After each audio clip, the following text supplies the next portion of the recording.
He survived 8 years in the NFL trenches, full-speed collisions with 300-pound men, week after week, season after season, and never once suffered an injury bad enough to end his career.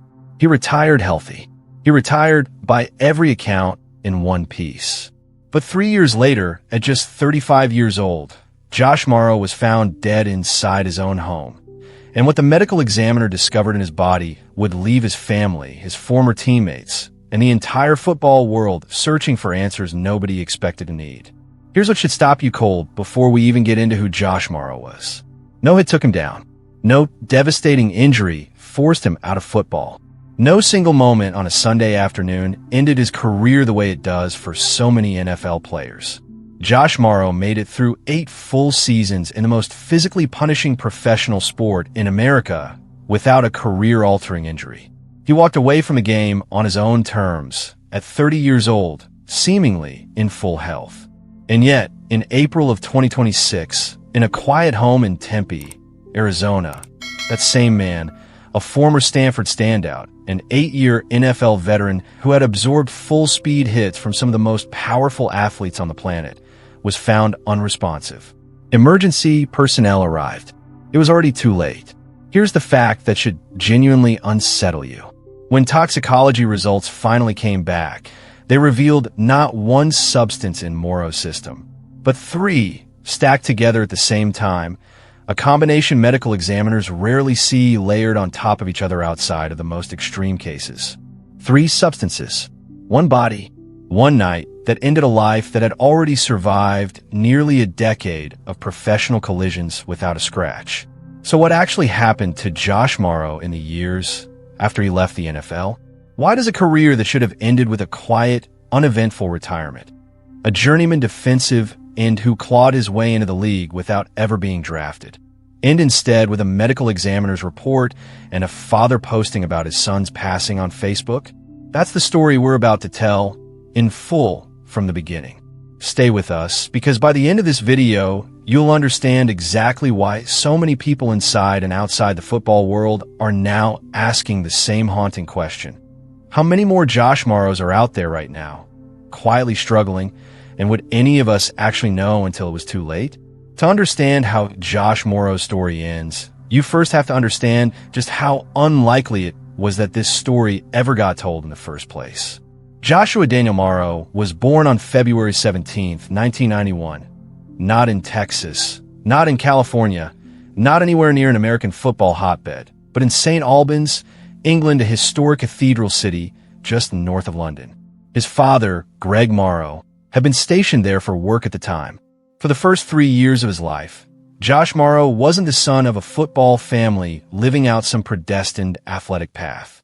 He was simply a toddler growing up in England, thousands of miles removed from the sport that would eventually come to define his adult life and, tragically, contribute to the story of his death. When Josh was 3 years old, the Morrow family moved back to the United States. They eventually settled in Texas, a state where football isn't just a pastime.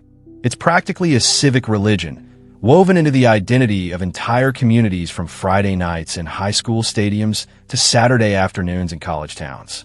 Josh Morrow grew up in Hurst, Texas, attending L.D. Bell High School, where a kid who would eventually grow into a 6'6", 290-pound frame started turning heads on the football field. Size alone doesn't make a football player, of course. But combined with athleticism, work ethic, and the kind of relentless drive that would come to define his entire career, that size became the foundation for something much bigger. From Hurst, Texas, Morrow's path led him to Stanford University. Not historically the kind of blue blood football factory you'd associate with names like Alabama, Ohio State, or USC, but a program that, in the early 2010s, was experiencing a genuine golden era under a coaching staff that had turned Stanford into one of the most physically dominant teams in the country. Morrow played for the Cardinal from 2010 through 2013, arriving right as the program was building toward back-to-back Rose Bowl appearances. During his time at Stanford, Morrow developed into a legitimate contributor on a defensive front that helped carry the Cardinal to 4 bowl games and 2 trips to the Rose Bowl, the oldest and most prestigious bowl game in college football. In 2013, his senior season, he earned an all-PAC 12 honorable mention selection, a recognition of a player who had become an integral piece of one of the country's most respected defensive units. By any conventional measure, Josh Morrow had built exactly the kind of college resume that should have translated into a solid NFL draft position. A major program, a winning pedigree, multiple bowl appearances, conference recognition, ideal size for his position. On paper, this was a player teams should have been lining up to select. And this is where Josh Morrow's story takes its first unexpected turn. Despite everything he had built at Stanford, despite the size, the production, and the pedigree of playing for a nationally relevant program, Josh Morrow heard absolutely nothing on draft day in 2014. Not a sixth-round flyer. Not a seventh-round dice roll teams sometimes take on size and upside alone. Nothing. Across 7 rounds and 256 total selections, not a single NFL franchise called his name. For the vast majority of players in that position, that's where the story ends. Undrafted free agents make up a huge share of every NFL training camp roster, brought in as camp bodies to fill out practice reps, and the overwhelming majority of them never see a single regular season snap. They get a rookie minicamp invite, maybe a few unremarkable preseason series, and then a release form before the season even starts. It's one of the most brutal, least glamorous realities of professional football. For every star who gets drafted in the first round, there are dozens of players who show genuine NFL caliber talent and still never get a real opportunity, simply because of roster numbers and scouting blind spots. Josh Morrow refused to become one of those forgotten names. He signed with the Pittsburgh Steelers as an undrafted free agent in 2014, spending time on their offseason and practice squad roster, a foothold, however small, in the league he'd set out to reach. It wasn't a starting job. It wasn't even a guaranteed roster spot, but it was a door left open just enough for him to keep pushing. That opportunity eventually led him to the team that would come to define the majority of his professional career, the Arizona Cardinals. And it's here that Josh Morrow's story stopped being an ordinary tale of an undrafted long shot fading into obscurity and started becoming something much more remarkable. The Arizona Cardinals became Josh Morrow's professional home for the better part of 8 seasons, across 2 separate stints with the franchise, first from 2014 through 2018, and then again from 2020 through 2021. Understand how rare that is.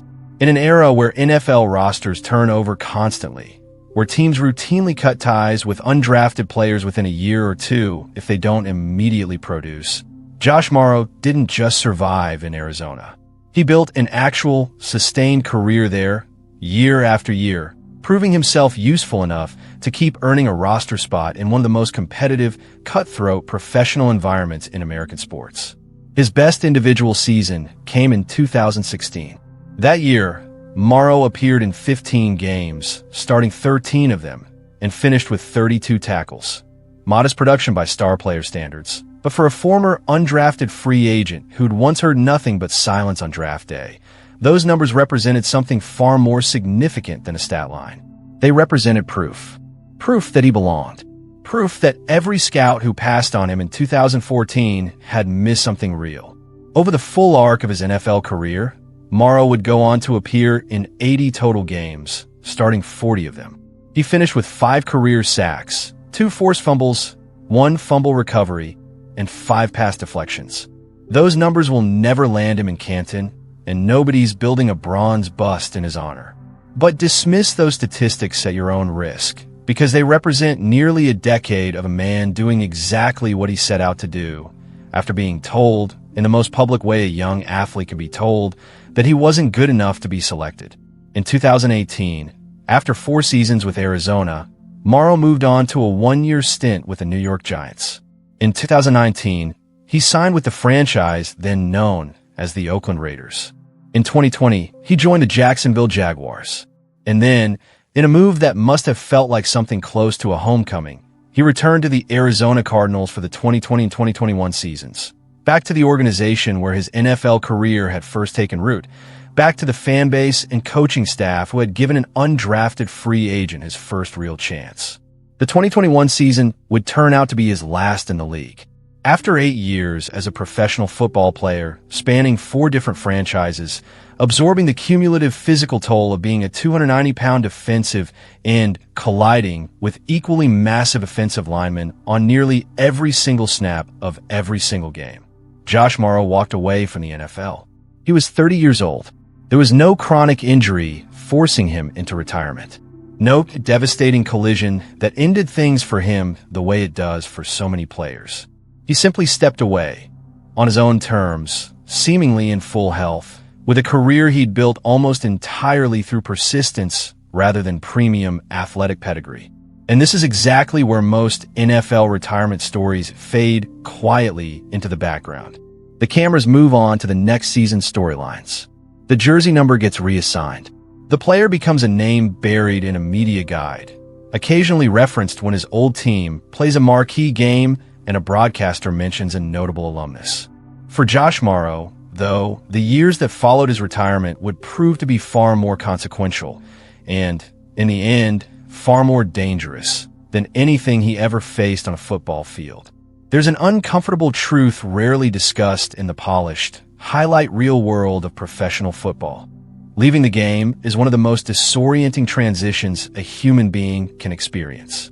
For nearly a decade, Josh Morrow's entire life had built-in structure, training camp every summer, a rigid practice schedule, position meetings breaking down film late into the night, team physicians monitoring every ache and pain, strength and conditioning coaches designing every workout, nutritionists managing every meal, a locker room full of dozens of other men chasing the exact same singular goal, week after week, season after season, men who understood, in a way almost nobody outside that building could, exactly what his body and mind were being put through. Even the physical pain that comes with playing defensive end in the NFL arrives with its own built-in support system. Athletic trainers taping ankles before every practice. Doctors monitoring injuries in real time. An entire medical apparatus constructed around one central purpose: keeping a player's body functional enough to perform at the highest level week after grueling week. And then, one day, all of it disappears. No team facility to report to anymore. No built-in community of 50-plus other men who intuitively understand what your body and your identity are going through in the aftermath of a career spent absorbing physical trauma. No structured paycheck arriving on a predictable schedule tied to a season and a performance. No external purpose handed to you by a franchise that needed you to show up and be great every single Sunday. For some retired players, that transition is manageable. They've built outside businesses during their careers. They step into broadcasting. They move into coaching, staying close to a game and a locker room culture that still feels familiar. They have strong family structures that catch them the moment the structure of professional football disappears. For others, that sudden void becomes something far more dangerous, a pattern that has quietly claimed more former NFL players than most casual fans realize, and one that rarely gets the same national attention as an on-field injury or a controversial call. We don't know every private detail of what Josh Morrow's life looked like in the years between his final NFL snap in 2021 and his death in 2026. What we do know, based on reporting that surfaced after his passing, is that Morrow had a documented history of struggling with alcohol and cocaine use, a detail that would tragically intersect with the circumstances of how his life ended. That's the part of this story that should stop you in your tracks. Not the collisions, not the injuries, not anything that ever happened between the lines of a football field. The real danger to Josh Morrow's life didn't show up during his playing career at all. It showed up after the cheering stopped in the quiet, unstructured years that came afterward. On April 23, 2026, in Tempe, Arizona, not far from the stadium and practice facility where Morrow had spent the majority of his professional career, something went catastrophically, irreversibly wrong. According to the report later obtained from the Maricopa County Office of the Medical Examiner, Morrow was reportedly binge using cocaine and drinking heavily inside his own home. At some point, his condition deteriorated to the point where emergency personnel were called to the scene.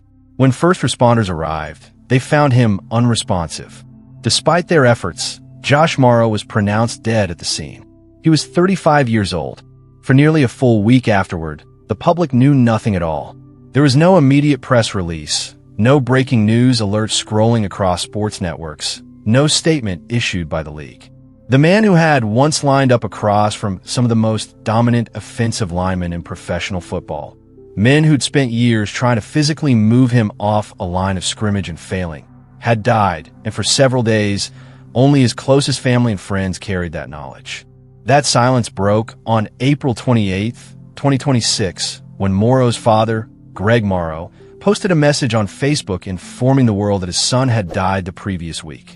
In that message, he described his son as now healed and made new, language rooted deeply in his family's Christian faith, but a message that for the football world served as the very first public confirmation that something had gone terribly, irreversibly wrong. The reaction from the NFL community was immediate and widespread.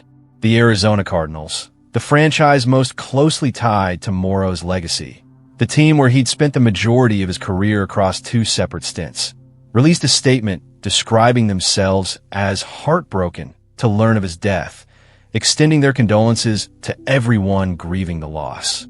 The Raiders organization, the team Morrow had played for in 2019, shared their own message of sympathy, expressing that the Raiders family stood with Josh's family and friends during an unimaginably difficult time.